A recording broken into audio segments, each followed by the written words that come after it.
Są dni, kiedy nic się nie chce robić. Tak, żeby najchętniej to by się położyć na trawce, patrzeć w niebo, odpoczywać. No w sumie pracowałem cały tydzień, to mi się należy odpocząć. No oczywiście dobrze jest, gdyby ten odpoczynek nie trwał za długo. Tydzień, 2, miesiąc. To jest tak, że aż się chce samemu siebie kopnąć, wiadomo co, żeby się wziąć do roboty, ale nie.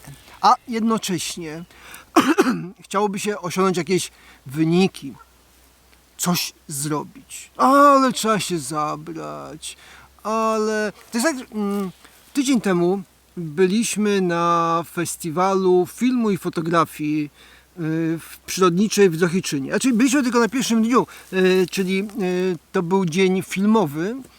Były 2 filmy. Pierwszy film Emiliana Sito, Dolina Bugu, ptaki widzą lepiej. I drugi film autorów, raczej Cząstka Podlasia, znana, mam nadzieję, że znana wszystkim, Pawła Jankowskiego, Zdzisława Folgi i Marka Kubika, o którym często zapomina się, czyli autora muzyki do tego filmu. I tak oglądałem pierwszy film, świetne ujęcia, naprawdę bardzo dobre ujęcia. Spatrzyłem się tak, że nie miałem czasu na żadne refleksje, ponieważ chłonąłem ten obraz, te kadry, które tam były. Przy drugim filmie, czyli Cząstce Podlasia, który znam, lubię, pamiętam jak go oglądałem pierwszy raz takim tak rozdziawiona gęba, patrząc się jak oni zrobili te timelapse gwiazd z przesunięciem i obrotem. Pamiętajmy, że ten film Cząstka Podlasia jest z 2013 roku, jeśli dobrze pamiętam, czyli ma 10 lat już w tej chwili. Dzisiaj to już nie jest takie... Jest łatwiej zdobyć część tych zdjęć. Zdjęcia z góry wtedy jeszcze w Cząstce Podlasia były robione z balonu, a nie z drona. Dzisiaj robimy to z drona i robimy takie same ujęcia. Bardzo dobre. Coś tu pyli. Natomiast przy tym drugim, przy Cząstce Podlasia, który znam i który oglądałem dla przyjemności, momentami przegapiając niektóre sceny, to trawa.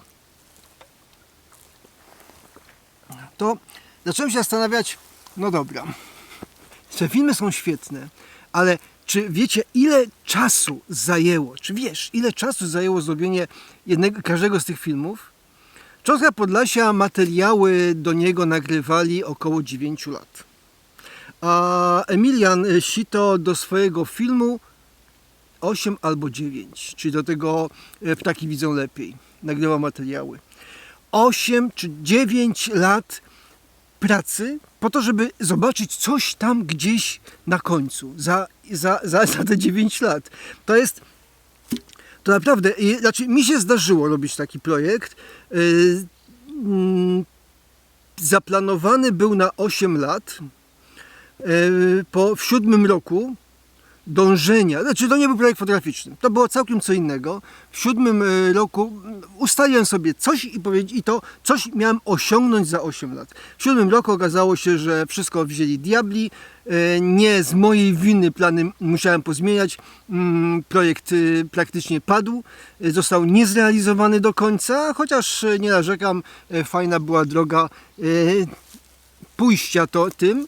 Natomiast to, co wielu brakuje, to właśnie tego dążenia do celu. To fajnie widać na YouTube, na kanałach fotograficznych. Pojawia się film, bardzo dobry, ciekawy. Człowiek wie o czym mówi, dobrze mówi, fajnie nagrane, tak świeży powiew czasami. Nie tam, że sztampa, tylko i tu zrobię jakieś wejście tam. No nie mówię o tym, że tu ekspres do kawy rano się rozgrzewa, bo to jest oklepane, ale no robił fajny film, ciekawy. Zrobił tych filmów kilka, 2, 3 miesiące, czasem pół roku. I przestaje robić filmy, ponieważ okazuje się, że te projekty długoplanowe wymagają cierpliwości długodystansowce, czyli musisz wiedzieć dzisiaj, że będę chciał dany projekt robić przez ileś lat, żeby zobaczyć sukces. Ale to jest tak jak z Emilianem Sito. Fajny facet, a ujęcia naprawdę bardzo dobre. Zresztą pamiętam jego zdjęcia sprzed kilku lat, to zrobił kilku, 8 lat. Czyli jak zaczynał mniej więcej projekt, to wtedy byłem na pokazie jego zdjęć w takim klubowym, powiedzmy. Znajomy zaprosił go i organizował takie pokazy. I te zdjęcia dzisiejsze, no to jest postęp bardzo duży. To jest różnica, to widać, że on w tym czasie pracował. Przy czym obydwa te filmy, o których wspomniałem, ludzie, którzy je tworzyli, to nie są zawodowi fotografowie, którzy poświęcili na to cały swój wolny, cały czas. Oni poświęcili czas wolny, ponieważ oprócz pracy zajmowali się jeszcze pasją. Tą pasją, czyli tworzeniem tych, zbieraniem materiałów do tych filmów.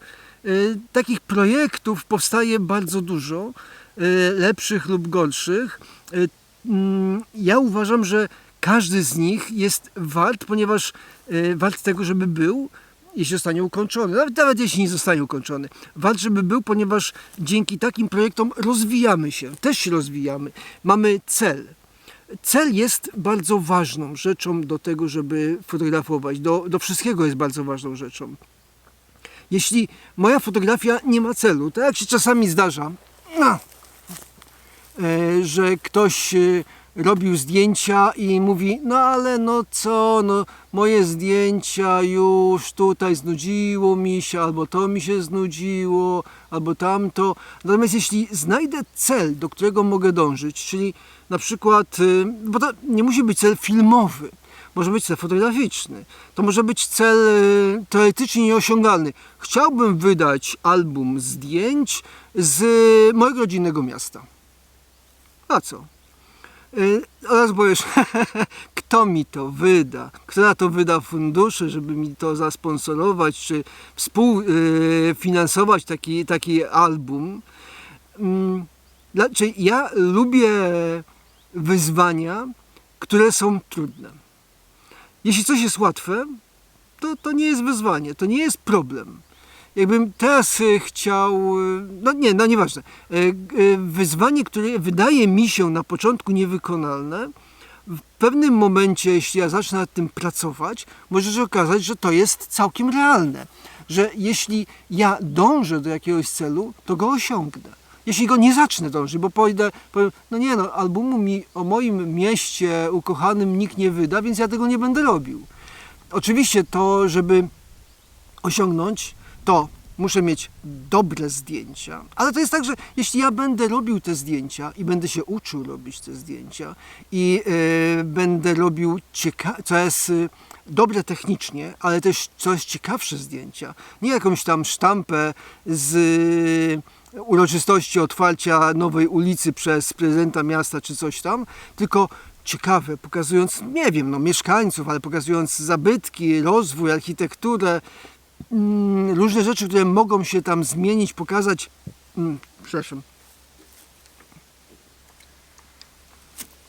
ojejku, które ja przedstawię i będę to robił w sposób ciekawy, fajny, naprawdę interesujący, to może się okazać, że ja znajdę kogoś, czy to będzie miasto, czy to będzie ośrodek kultury, czy też jakaś firma, która powie, w sumie to jak my tutaj wrzucimy naszą reklamę na drugą stronę, tam na okładkę, czy na tylnią stronę, to będzie fajny gadżet do rozdawania u nas, bo nic takiego wcześniej nie było. I okazać się może, że twój z punktu widzenia nierealny pomysł, jeśli będziesz go kontynuował. Oczywiście to nie jest tak, że ja chciałbym wydać album o moim mieście i za pół roku zacznę szukać kogoś, przedstawiać mu miliony zdjęć. To nie chodzi o miliony zdjęć. W takim filmie, te filmy obydwa, one miały po 30 parę minut. Nie miały tam 5 godzin, bo 5 godzin, prawdę mówiąc, nikt by nie oglądał. W związku z tym, jeśli ja będę chciał zaprezentować album, no to w albumie to ja mam 100 zdjęć, 150 i to jest wszystko. jeśli będzie to mniejszy album, to wystarczy tam 70 zdjęć. Ale to nie mogę pokazać komuś, przyjść do niego i powiedzieć, tak bym chciał, żeby mi to, że mam takie zdjęcia i już. To już nawet można zrobić jakiś projekt wcześniej, czyli zrobić jakieś złożenie tych zdjęć i małą ilość zdjęć pokazać. To nawet może wystarczy być, bo tak jak większość osób, tak jak robiąc taką cząstkę Podlasia, czy tam ptaki widzą lepiej, to dla własnej satysfakcji robi się w pewnym momencie taki trailer, czyli urywek, który ma pokazywać dany film. Robi się, nie wiem, po roku, po 2 latach, po 3, kiedy już część materiałów jest, ale jeszcze nie ma wszystkiego. Po to, żeby zobaczyć, jaki jest oddźwięk takiego filmu. No tak tam, bo na tym festiwalu byli też autorzy i jeden z panów, to był chyba Paweł Jankowski, mówił, że zaraz jak wrzucili trailer tego Cząstki Podlasia, to wszystkie telewizje się do nich odezwały. Wow, dostali takiego kopa do tego, żeby robić zdjęcia dalej, ujęcia, że Dlatego też warto, myśląc o takim projekcie długoplanowym, załóżmy ten album mojego miasta, pójść z propozycją do gazety na przykład, pochwalić się tym, że coś takiego mam na myśli robiąc, ponieważ samo pochwalenie się już mnie jakby zobowiązuje do tego, że no, jeśli powiedziałem A, to powiem B. W związku z tym, jeśli ja powiedziałem wszystkim, że będę tutaj robił coś, no to znaczy, że to coś muszę później zrobić. To jest przydatne, bo to jest też tak mobilizujące. No niestety. Znaczy, nie, to jest też tak jak to wszystko musi mieć jakieś takie reklama, powiedzmy. Musi mieć by być adekwatna do tematu. Nie to, że nie wiem, ktoś jedzie z Warszawy do Zegrza na wycieczkę rowerową, wyprawa rowerowa do Zegrza z Warszawy. No jest kawał drogi, w związku z tym połowę podjechaliśmy tak do Nieporętu, podjechaliśmy pociągiem, no bo to jest ale później już z Nieporętu do Zegrza pojechaliśmy rowerami. Wyprawa była wielka, tutaj szum, pół roku wcześniej zaczęliśmy zbierać podpisy na to, czy my w ogóle możemy jechać, czy jednak to jest zbyt duże wyzwanie i nie powinniśmy jechać. I takie robimy taki szum medialny nad łyżką wody, nad niczym, a tak jak kiedyś na forum biegowym czytałem, jak człowiek, jeden z redaktorów, znaczy gazety biegowej, internetowej, czyli portalu, jechał sobie, on był z Krakowa, jechał sobie z Krakowa samochodem i w pewnym momencie zobaczył 2 biegaczy biegnących drugą stroną jezdni. Więc zawrócił, podjechał do nich, hej, cześć, witajcie, to ja jestem z, nie pamiętam, bieganie.pl i tak dalej, a skąd wy biegniecie? Oni mówią, no z Augustowa biegniemy. No to z Augustowa do Krakowa przybiegło 2 panów, każdy miał na paseczku wózek, ciągnął taki nieduży z rzeczami. Ciekawie podobno wyglądali. No więc on mówi, no to kawał drogi. Tu mi się od razu skojarzyło znajomego, który robił wyjazd gdzieś i na tym wyjeździe gdzieś rowerowym, który miał przejechać, nie wiem, 300-400 kilometrów, takiego szumu narobił, jaka to będzie wielka wyprawa. Później jeszcze robił wrzutki z tego, jak on nocował. Nocowałem w lesie, sam, ciemno. Jak czytam, mówię, no dobra, nieważne. Ale do nich wróg. Dobra, a dokąd biegniecie w ogóle? No tak patrząc, mówi do Kraków, tu przebiegli. Do Grecji. Do Grecji? No tak, z Augustowa do Grecji. Tak my liczymy, że za 2 miesiące powinniśmy dobiec. Ale oni nie zrobili żadnego szumu medialnego. Oni po prostu pobiegli.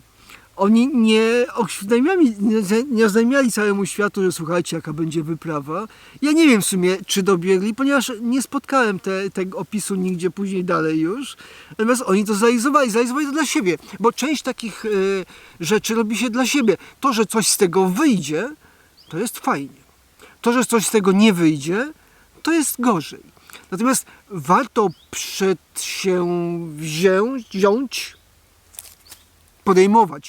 warto podejmować się takich długoplanowych wyzwań, które mogą trwać nawet kilka lat, ponieważ daje to szansę na frajdę z fotografowania przez następnych kilka lat. I to jest bardzo ważne, ponieważ tak jak ja zacząłem fotografować pół wieku temu, no, jakby tak policzyć, to jeszcze pół wieku nie ma, ale mniej więcej pół wieku temu zacząłem fotografować i cały czas mnie to bawi. Cały czas bawi mnie fotografowanie, ponieważ lubię fotografować, ale dlatego, że zmieniam fotografię, ale też dlatego, że widzę cały czas cel w robieniu swoich zdjęć. Nie to, że zamykam się i o nie, do szuflady to mi się nie chce. Widzę cel i wtedy mam chęć. A jak mam chęć, to robię lepsze, ciekawsze zdjęcia. Do tego, czego Cię zachęcam, czyli do robienia coraz ciekawszych zdjęć, wybierania sobie takich wyzwań, które będą dla Ciebie inspirujące, motywujące. Także zachęcam do różnego rodzaju wyzwań, do mobilizowania i do robienia coraz lepszych zdjęć, do oglądania innych filmów, do przyłączania się do patronów i tak dalej, i tak dalej. Dobra, dzięki Ci za uwagę, za poświęcony czas i do zobaczenia.